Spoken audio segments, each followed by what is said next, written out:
Welcome back, second graders. We are going to be learning how to use a stencil. We're first going to read the story about Snow by Yuri Shulevitz. It's a Caldecott Award-winning medal for its illustrations, and illustrations are the artwork in a book like this one. It's a very cute story. We'll be reading that first. Then we are going to use a stencil to create a snowman.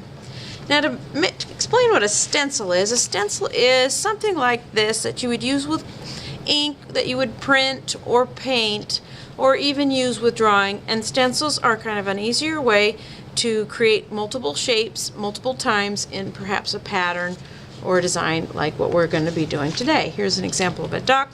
We're going to create a snowman stencil. You're going to get scissors. You're going to get a piece of blue paper that you're going to put your name on the back on. Then you're going to get a paper like this that's already been drawn, the snowman stencil, and you're going to fold it. Then you're going to get scissors.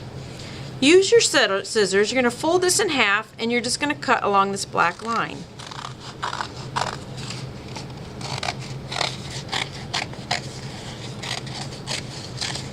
And you're going to cut that snowman out.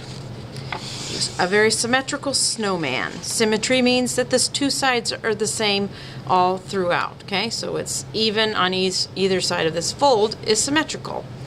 Now, this part of the snowman we aren't going to use, but if you would like to decorate this and keep this with your extra time that you have today, you can do that. You can take it with you, or you can throw it away. We're going to use this part of the stencil. Now, this part of the stencil is where we're going to create our snowman. Now, you're going to get a dish of black paint like this, or white paint. And now, there's a technique to stenciling that's important. With stenciling, if you were to brush this on, there's a chance that you may get paint underneath the stencil. So what you want to do is use a technique called pouncing. And you're just going to pounce along the edges and create this snowman.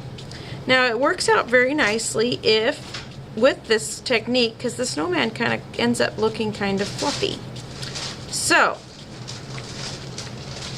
pounce along and create your snowman.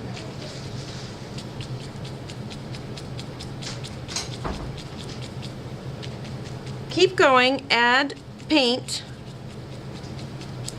If you want to add more paint, you may. If you want it less blue showing through, just keep layering another layer of paint, pouncing along. Now, once you're all done, you can lift that stencil. This part of the stencil is going to be thrown away, and you're left with your snowman with a background.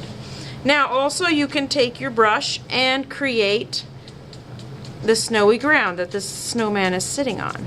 And you can fill this whole area down here with snow if you would like. Fill that whole space there. Also, if you take just a little bit of paint, the tips of your brush, you can kind of create these little snowflakes. Okay? Very gently with a small amount, a little dab of paint, and you can create snowflakes all around. I do caution you, however, just to put a little bit of those. I have had students really cover this with lots of snow, like a blizzard has struck, and no longer can you see that snowman outline. We still want to see the snowman.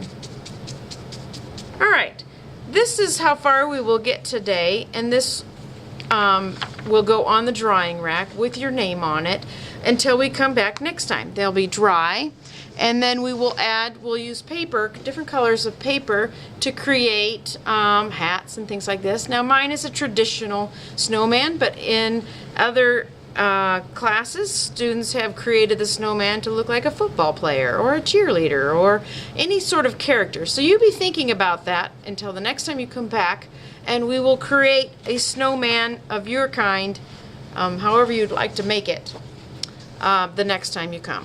Alright, now, once you're done, this goes on the drying rack. The papers go on the throw out your extra papers, scissors go back, put your supplies away. If you have extra time at the end, you can free draw.